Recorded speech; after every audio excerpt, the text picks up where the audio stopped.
Perfect. Okay, so yacht a ade andinez bashidinado okay anishlido torchini bashishin ado tachini a dashichedo clash a dashinale ado krod sahotol ya naho konshgo aids at the yesi trata hojine okade chishikedo a ade ke which take ado in the dadi nagay tsarahotan the National Department of the Education Banashnisto IEC Office of Research and Statistics a hunashina nishite akoba yehinsindi abinabiye joyate nana.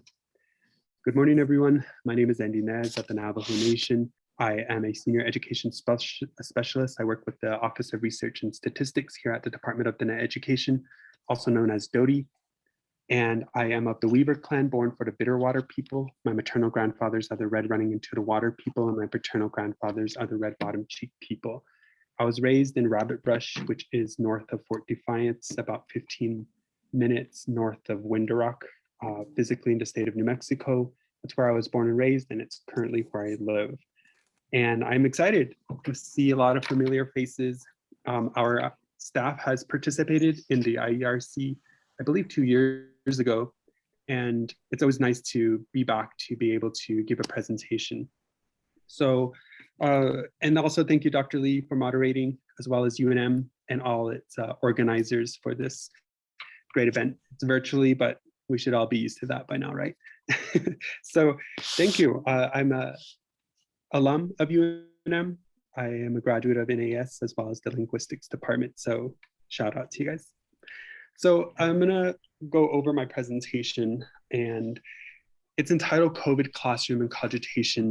And for this particular research conference, I think that I had noted within myself was to provide a presentation. I was eager to share what our office has been collecting over the course of the pandemic, and in hopes that the information I'll be sharing today helps to inform our educational leaders as well as our educational staff members to improve ways that they're able to help strengthen the service that they provide to our Indigenous communities as well as our stakeholders within a classroom and educational setting.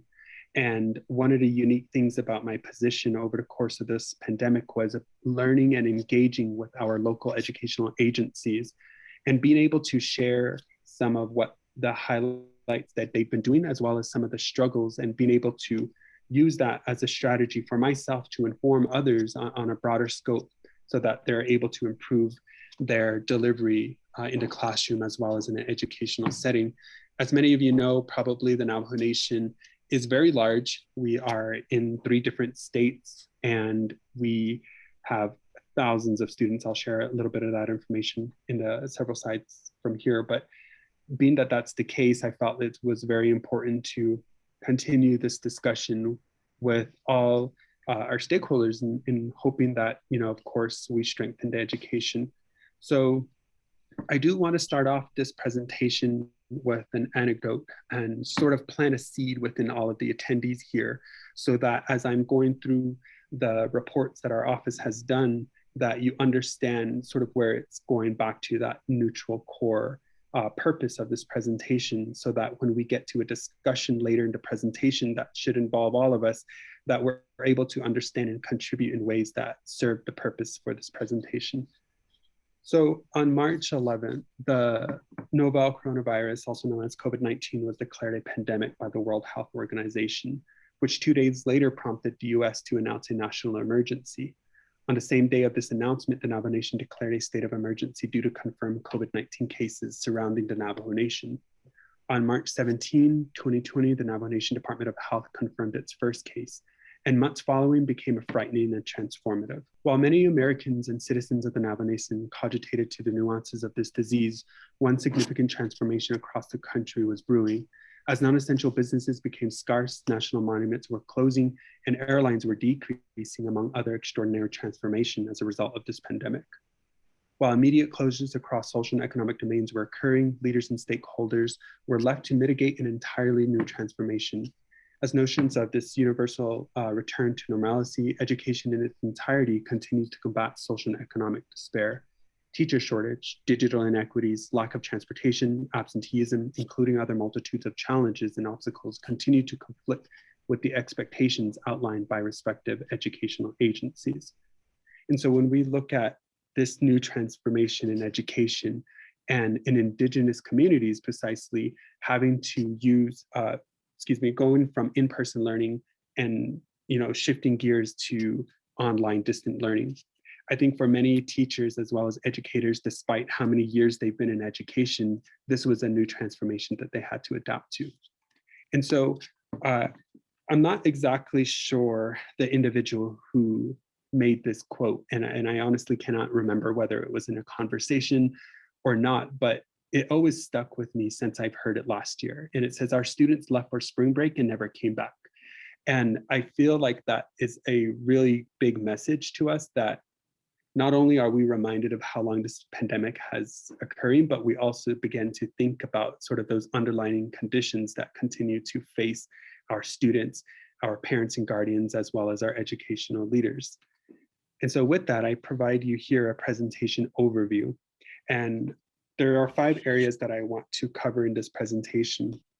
First and foremost, I want to provide some educational statistics here at the Department of Then Education. Next, I'm going to go into providing numerous social and economic challenges identified by the reports that have been released by our office. I'll be going through 5 of them. And I apologize in advance because I'm going to be reading them as they appear. So I know sometimes we're kind of like, we get overwhelmed by people who just read off the screen, right? But for this presentation, that's exactly what I'm going to be doing, just because I want to be able to provide relevant context as I'm going through each of the reports, as well as thinking about it as commentating those results and explaining where necessary. Item 3, cogitate on these same factors outlined in Doty's reports as it pertains to Indigenous communities.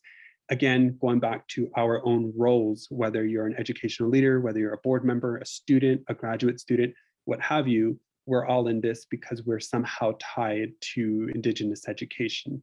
And so this would be a good opportunity for all of us to share our experiences within these Indigenous capacities that we serve, and then leading into item number 4, to provide potential solutions to assist leaders and teachers on mitigating the challenges currently experienced within education.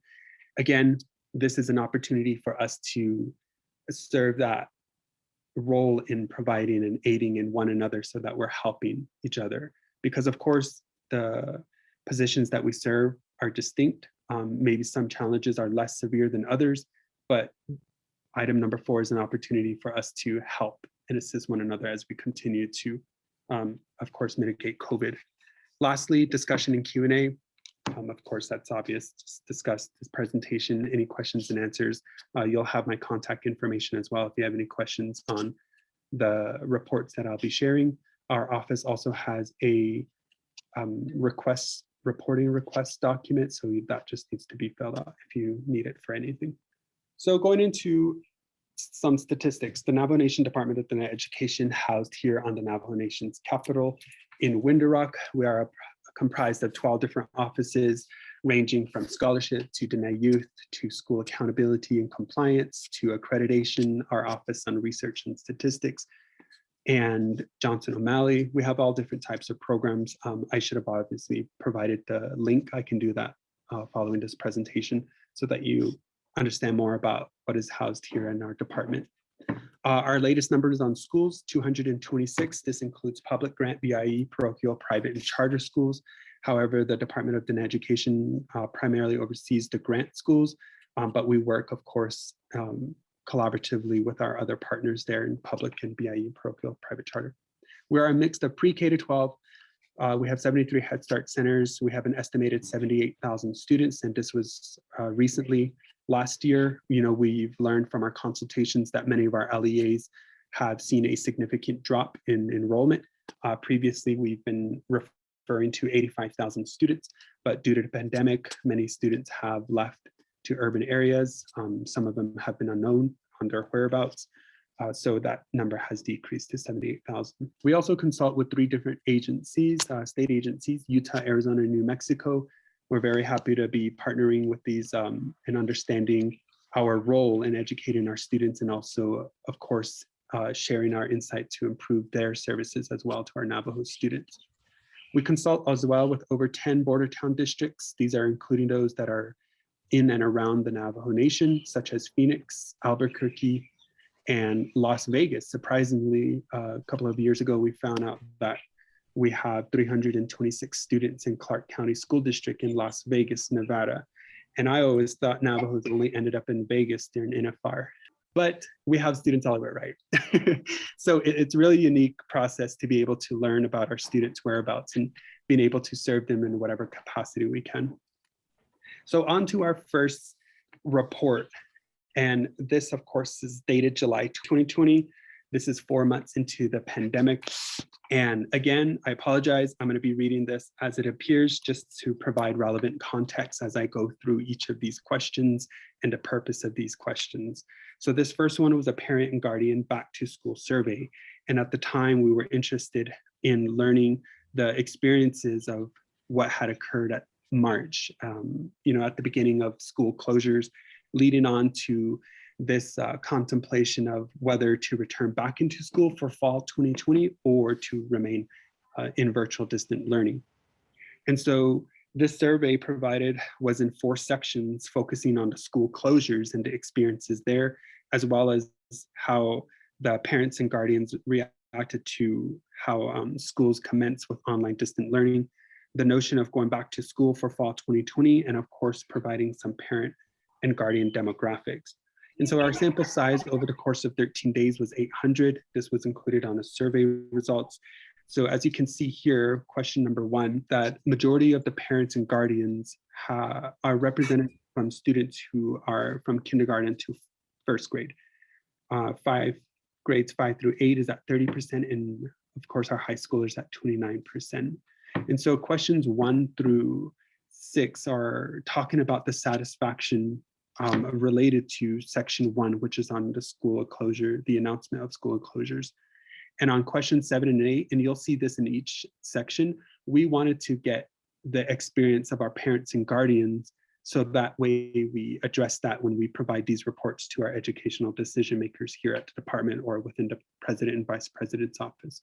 But we also wanted to get recommendations. Oftentimes when we have a problem or we have a complaint, we don't receive recommendations, or we don't receive any ways that we can improve. So we wanted to allow our parents and guardians that opportunity.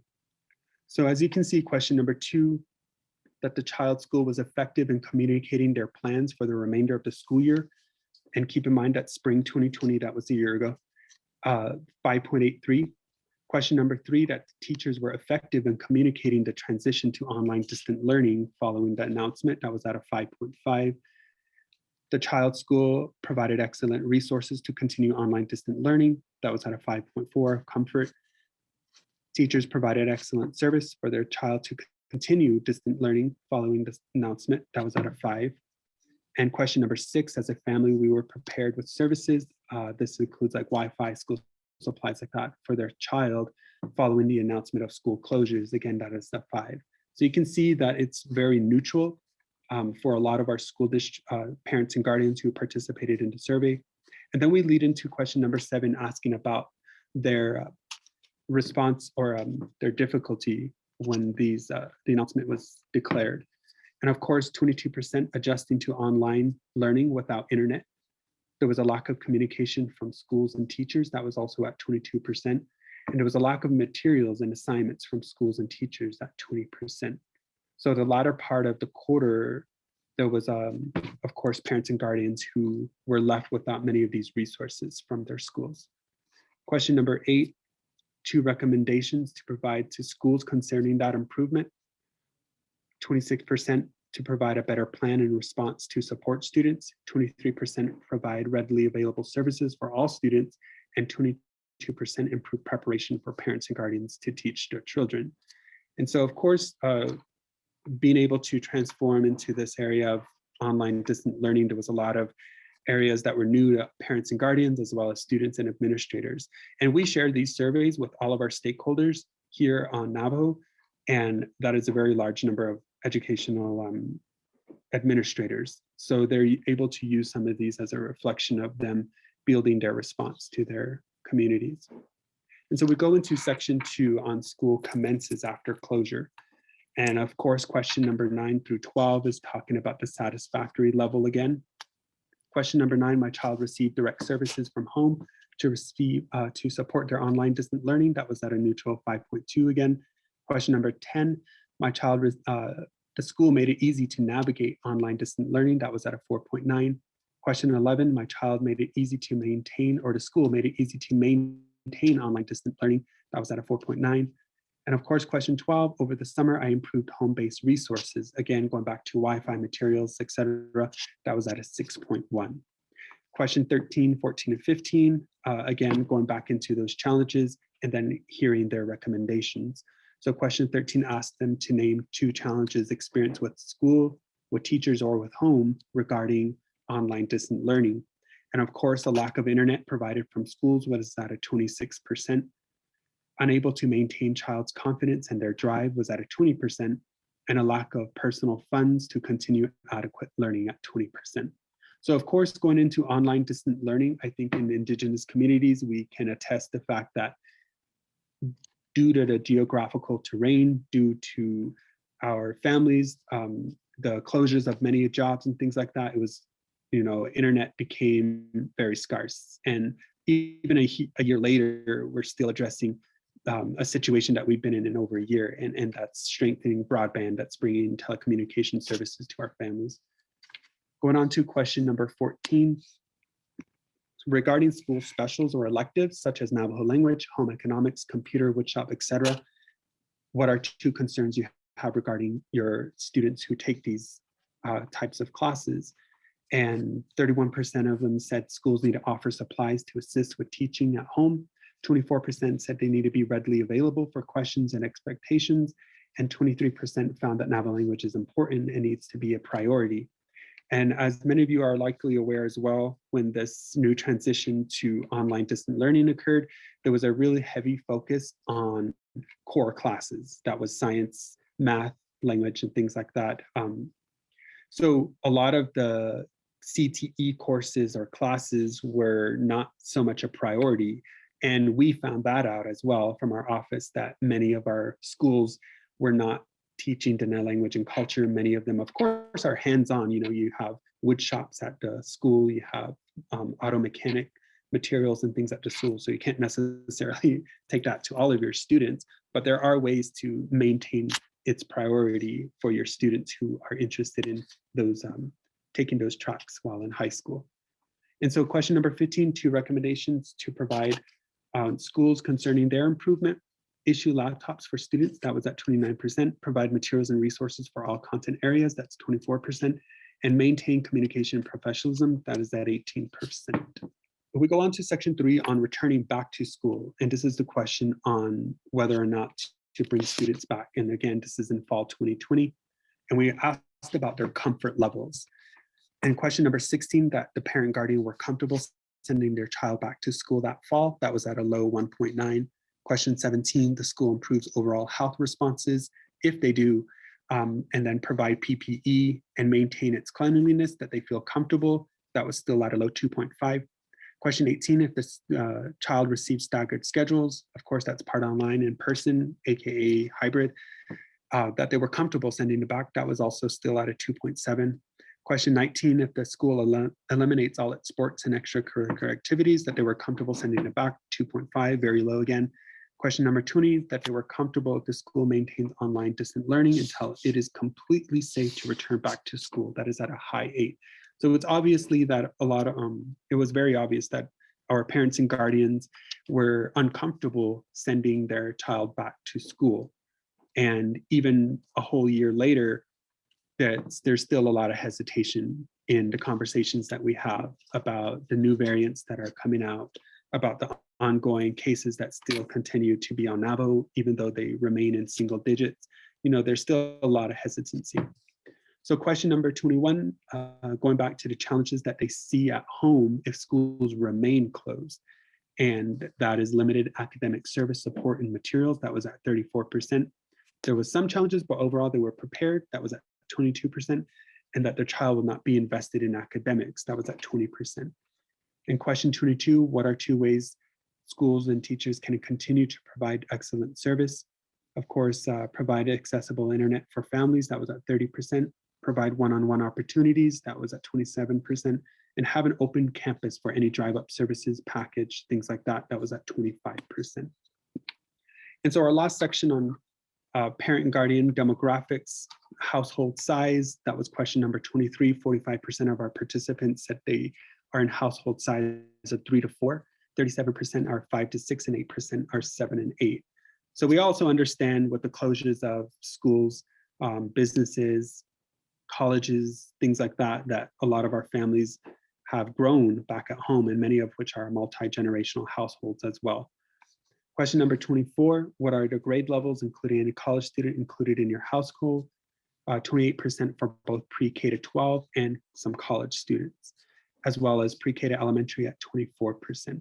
Question 25, number of supplemental services provided for students, such as those with IEP or direct services. 70% said none, 20% said they have at least one, and 7% said at least 2.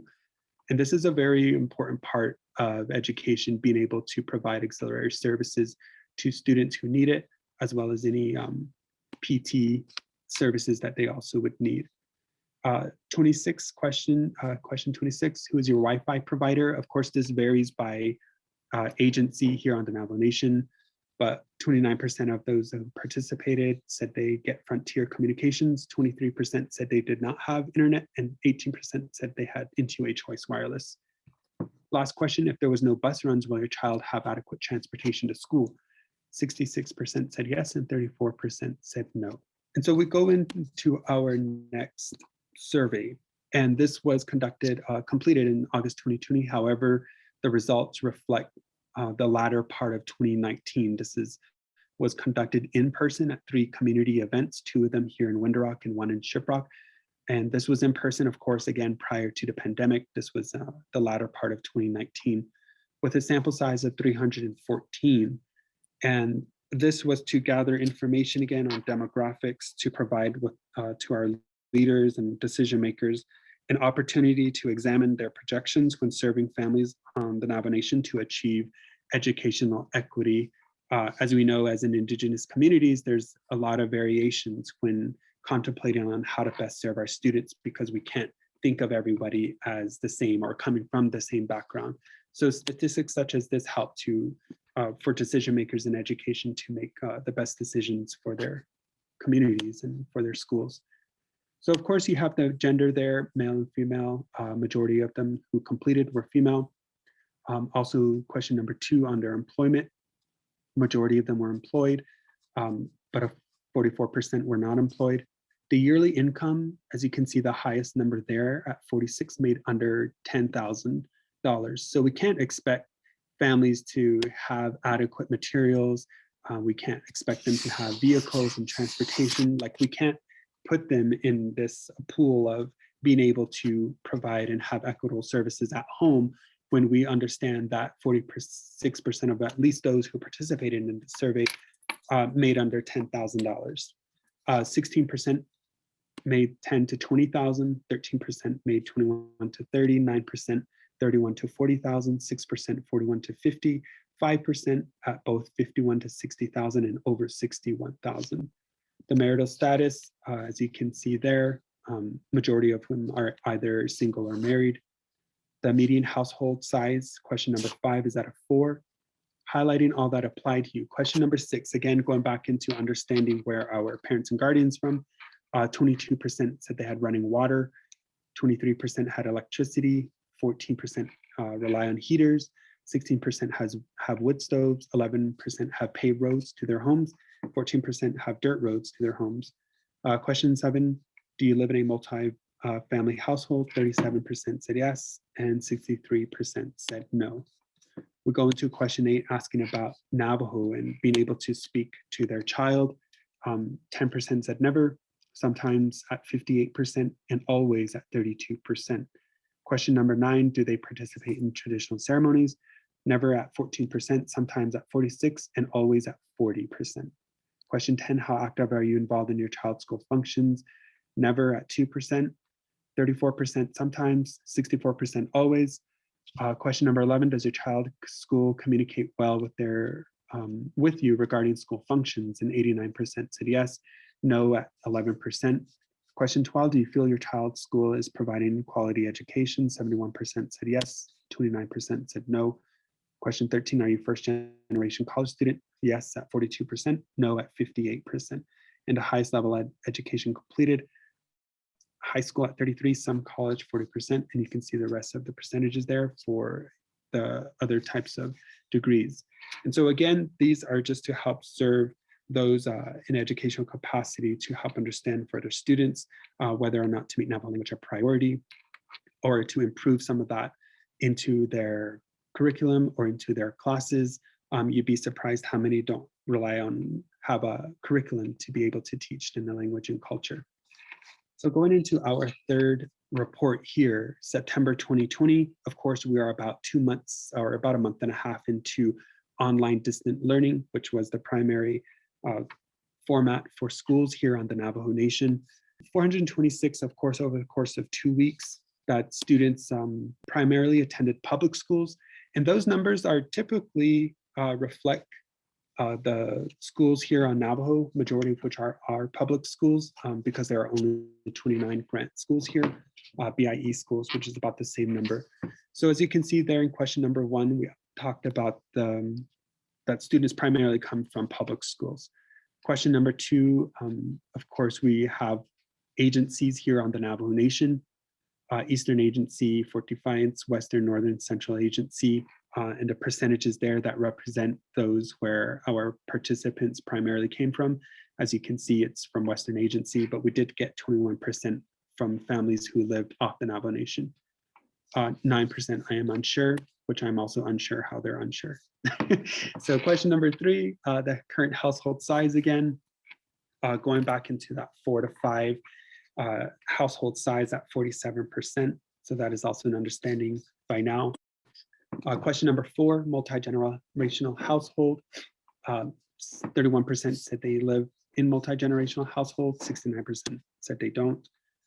And then the experience of internet service and online distant learning, it's fair at 52%, excellent at 16%, but 32% at poorly experienced from our parents and guardians.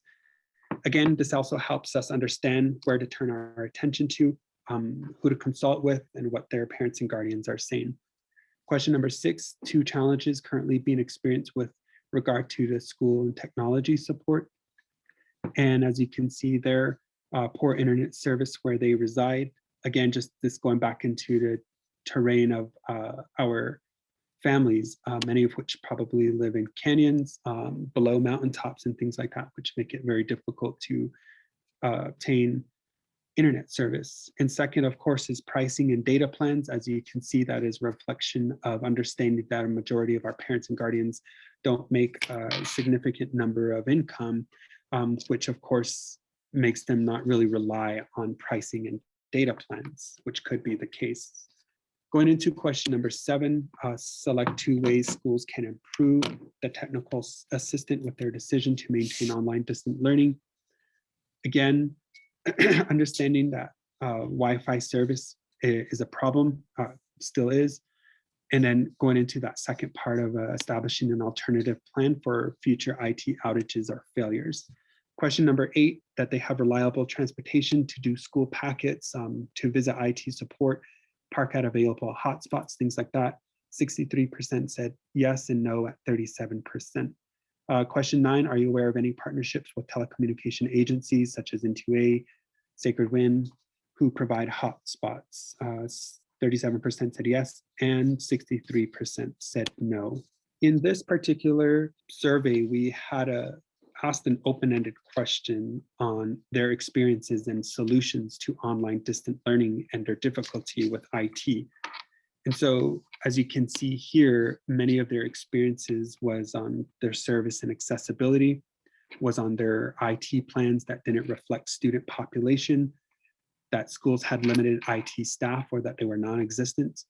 Parent and guardians also were unable to mitigate problems because they work, and there was a lack of transportation. So some of those solutions that came back was to provide overall IT service to provide and develop a backup plan, to hire IT staff and establish an IT call center, develop an AM/PM schedule to avoid overload, and to do only packet pickup, which majority of our schools currently do now. And a lot of them have also understood their priorities in providing IT service for their students. And so we looked at also the teacher-student communication, which we've learned that there was a lack of clear instruction from teachers. There was poor IT knowledge and understanding of student situations. There was a lack of understanding their students and learners, and tracking absenteeism despite plausible reason for IT issues. And of course, going back into the solution was to respond in a timely manner for having school districts and schools provide PD for staff to engage with students on a personal level and advocate for proper student attendance. And the last part on school preparation was a lack of transparency with return to school plans, no students to learn community demographics. There was a lack of IT professional development, poor organizing with device and hotspots. So some of the solutions they provided for school preparation was to conduct studies on stakeholders and plan accordingly, to hire IT staff, to test the devices and hotspots, and hire liaisons to support SPED students and accommodate. And the last part was on the executive position coming from the Navajo Nation. And many of them identified that the CARES funding to include educators in decisions, posing the question, how does Navajo Nation plan to assist off-reservation Navajo students? And of course, the lack of universal plan, especially with difference in state. And so some of those solutions was to improve service, to provide towers, to be transparent for funding decisions, to think about off-reservation Navajo students, and to analyze geographical differences to improve learning in IT. So on this one, I'm keeping track of my time as well, and I certainly do want to be able to provide an opportunity for us to share more based on our own positions. So this is our fourth one back in October, and this was directly created for our school leaders and administrators. And this again was just under preparation. By this time, there was questions on how spring 2021 format would look, which is obviously the course of what we're in now. And this one, I'm just gonna have you just kind of glare at that momentarily, and then I'll go into the next one, because I'm keeping track of my time and being able to make sure that we have an opportunity to share our own work and perspective. So again, this was only a sample size of 54. I know it's very low, but of course, we had some superintendents who answered on behalf of their schools, and school districts such as Chinle have 8 schools. So we can't necessarily think that because the numbers are fairly low that we didn't get a good response that represented our schools, as some of our school districts have multiple schools within their district. Again, as you read through those, you'll understand we here at Doty wanted to understand a lot of how they were best serving our students, what the platforms that they were using, whether or not all of our students had devices to work off of, and what types of IT support that they currently had in place for teachers, which was another concern about having teachers who were unable to, be technologically savvy to support their students, because a lot of them also struggled with that. And of course, again, just going back into Doty's response to being able to support and help wherever needed. Doty was gracious to get a number of support and donors to help within these needs, whether that was PPE or whether that was devices, and being able to serve our students in that capacity. Okay, so going into the last report that I want to share with you, this was the most recent in December of 2020. This was going back into the question of, do we return back to hybrid or in-person for spring 2021? And this was, as you can see, the largest response that we received over the course of 2.5 weeks. It was 2-part. The first part was our parent and guardians, which we received 2,500 responses. In our teacher administration, we received 1,230 responses. So really huge numbers out of all the reports that we have done. I know as researchers and statisticians, we hope to garner as much responses as possible to support the sample size to reflect, of course, numbers that would have really good implications for us as we make those inferences when the study is completed. But as you can see here, question number 1 on the parent and guardian part of the survey, that again, most of them are from public schools. Pre-K to 12 in their household, 35 to 34% have at least 1 to 2 students.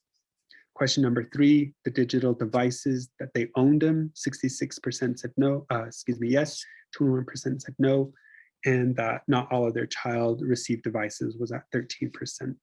Question number 4, my child needs extra support in their school subjects, sometimes at 54%, always at 30%, never and rarely at a low 13 and 3% respectively.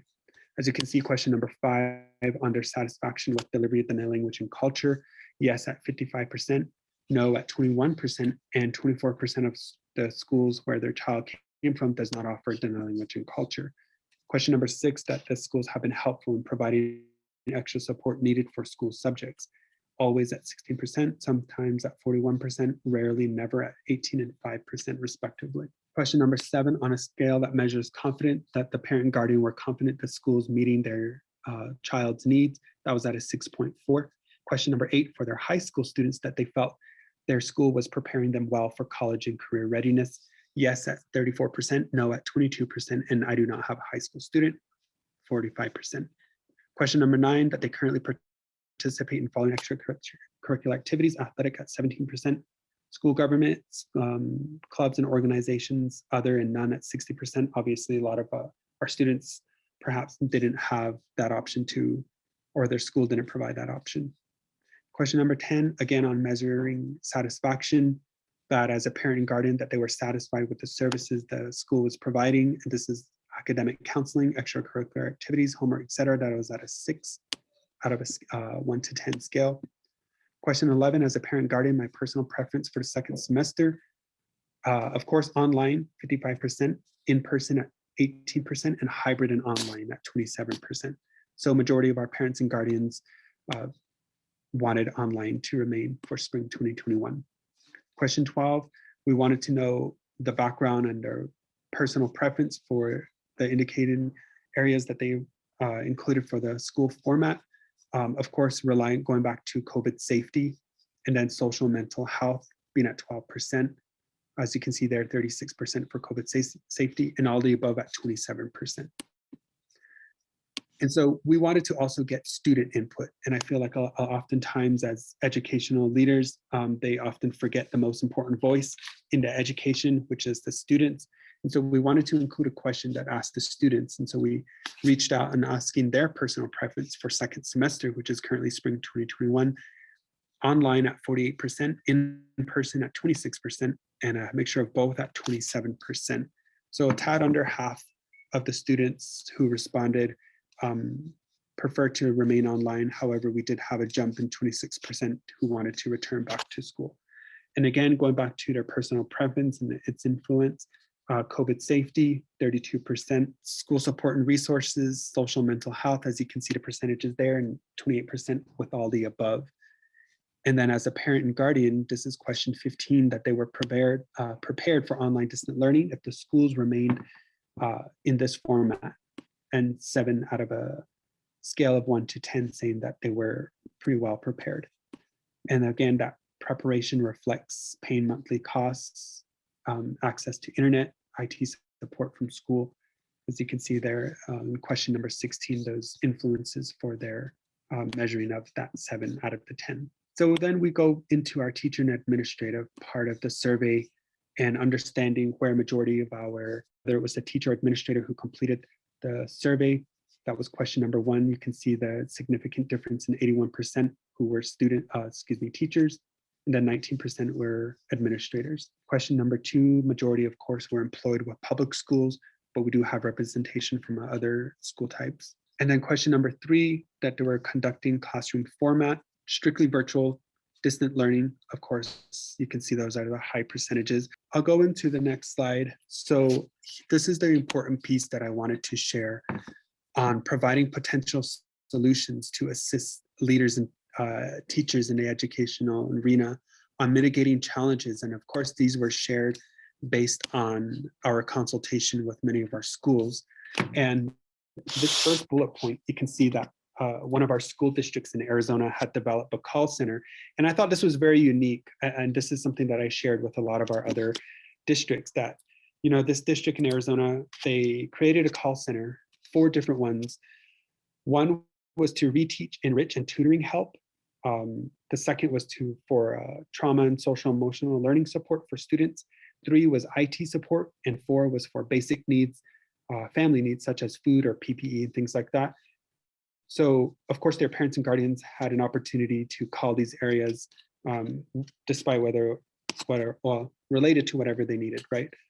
The next bullet point was to collaborate with local telecom services to improve internet access to students and parents. This was also another unique thing that many of our districts and schools were partnering with local telecom services to provide hotspots, to put those in areas like chapter houses or at the telecom facilities. So being able to support that in establishing a way where they're able to pay less in subscription costs. The next is applying for CARES funding or ARPA funds currently, and these ESSER funds that have been going into our schools and using those in whatever area that they needed strengthened within their school.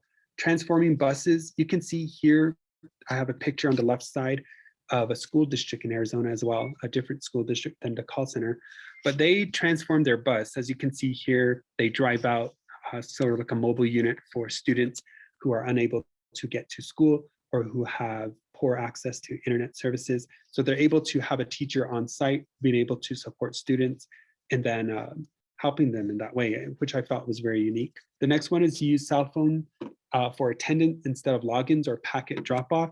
We learned that many of our students are being poorly monitored when it comes to attendance, and many of them rely on logins to their Zoom classes or on packet drop-off. But as you can see, many of our families also don't have transportation to do that. Many of them also have poor internet connection. So because of that reason, some of our students are being not counted for in attendance. So one of our local charter schools here in New Mexico provided cell phones to all of their students so that they're able to call in for attendance if they were unable to log in or pick up their packets. The next one is on teachers taking initiative to create IT PD for staff and parents.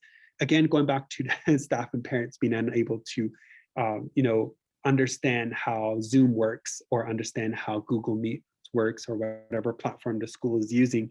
As you know, as parents, but they're sort of new to this virtual environment. Many of our staff as well, school staff, many of them are older, and so this is new for them. So the younger IT staff as well as teachers would be able to provide that PD for them to help them monitor. So hybrid models that support electives and specials. We also learned that one of our local school districts had conducted a hybrid model for just their electives. As I mentioned earlier, the materials and things needed for many of our CTE classes are housed at the school's campus. So many of them brought in only a few students at a time throughout the day to help them complete tasks, which I thought was also very unique.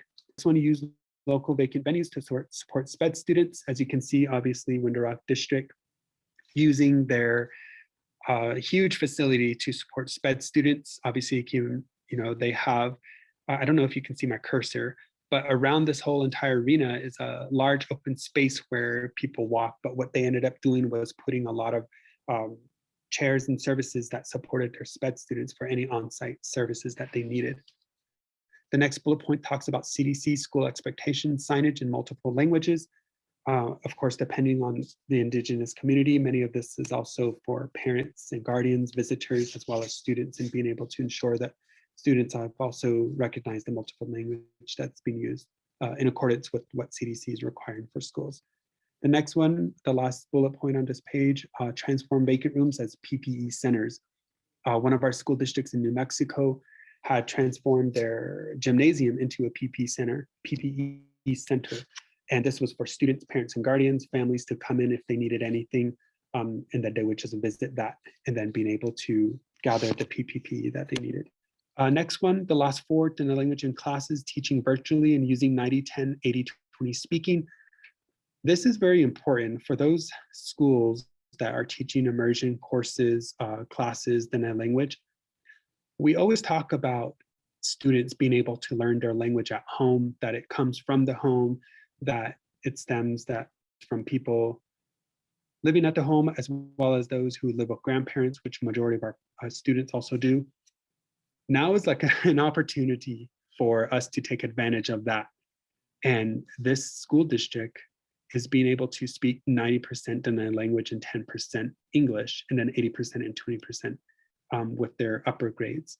And using that, taking advantage of students who come from home, being able to hear the language often, and using that for that ability.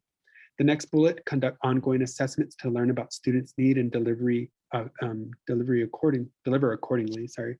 We're here, we thrive on data, we make decisions on data, and it's important that many of our school districts are also doing that to learn about their students. As you can see, one of our school districts in Arizona was identifying where all of their students were coming from and being able to assess each of those locations so that they're able to better serve them, as many of them are working from home. That's the left picture there. The next one is conduct virtual cultural presentations for students to follow along. We have one of our school districts in Phoenix who was able to do poetry, who was able to do arts and crafts, who was able to do moccasin making, things like that virtually, where all of their students were logged on and they had sent out the materials to students already prepared so that they're able to follow along with those that come in to do these cultural presentations, which is also very unique. The last bullet, continuously invest in the state and voice of your stakeholders through data collection. As you can see here, Chinle Unified School District out of Arizona did a fantastic job on, of course, identifying where their students are coming from. As you can see, their student is on one of their hotspots that were put onto their buses. But understanding the digital divide and being able to identify the data on those who can't or cannot access the internet, or who have slow or unreliable internet, and then also being able to monitor that to better serve, especially when you have these ESSER funds coming in to support that. So with that, I open that to any discussions or questions. I'm going to go ahead and stop share screen there. Thank you, and with good relations, have a good day. Well, thank you, Andy. That was a very important and detailed presentation and on the perspectives and the observations of what is occurring on Navajo during the pandemic. And there are a few questions that have popped up in the chat. One of the first ones was from Dr. Gray Eyes. She asked this question: is Navajo Nation applying for E-rate funding to support schools in our communities? And was COVID relief funding sufficient? And she also wonders how much of the funds that went to families were spent on a technology. Great, thank you for that question, Dr. Gray Eyes. So on the Navajo Nation in the state of Arizona, for our charter as well as public schools, the Navajo Nation received $54 million, and that is in E-rate funds. And so Navajo Nation is now currently within the state of Arizona transitioning a lot of our chapter houses to become libraries. We understand it as that, but to the general eye, it's like, well, you're a chapter house, you're like a local governance, right? But for many of our communities, that's where they go for resources. And so the FCC at the national level was able to understand that on the Navajo Nation, they can constitute these chapter houses as libraries. And so in addition to that, we have Head Start centers that are part of this $54 million. And so that is a huge win for Navajo Nation. As you know, the E-rate funding supports 90% of those funds, and 10% is supported by the state. So it doesn't even cost anything for the districts or the charter schools to pay for any of those middle miles or last mile construction that needs to take place. In the state of New Mexico, the same thing is also being applied. And the Navajo Nation was formally part of some litigation with the FCC, but that also has passed, which is also another victory for Navajo Nation. So it's being able to now apply some of those funds with New Mexico. And I know our IT department here has been working with PED to secure funding for that. And it really falls back on the districts to be able to apply appropriately and to have the Navajo Nation assist. The Navajo Nation itself as an entity cannot receive those funds simply because it's not viewed as an educational agency. It's a TEA, but not a state agency. So, but we've been working collaboratively with our states. And the question you have on COVID relief funding for schools in our communities, and was COVID relief funding sufficient? So Doty didn't receive any of the funds from CARES, zero, twice, even though we've restructured the budget. We did submit for ARPA funds, but that currently is being looked at. It's very in its preliminary stages now. So being able to say that we receive funds or not is, no, we can't determine that now. And then how much of the refunds that went to families, the stimulus checks, were spent on technology? I can't speak, of course, for families. Many of them received the stimulus checks, which really boosted the census data, right? The recently released numbers at 399,000 Navajos. And that was just really heavily because of the stimulus checks. But to be able to determine whether that was spent on technology or not is uncertain. Our office didn't collect that data, or what schools or parents and families spent, what they spent their checks on, right? So thank you for that question. Oh, yeah, I think that was a great question there for sure. Another question from Cindy Higgins.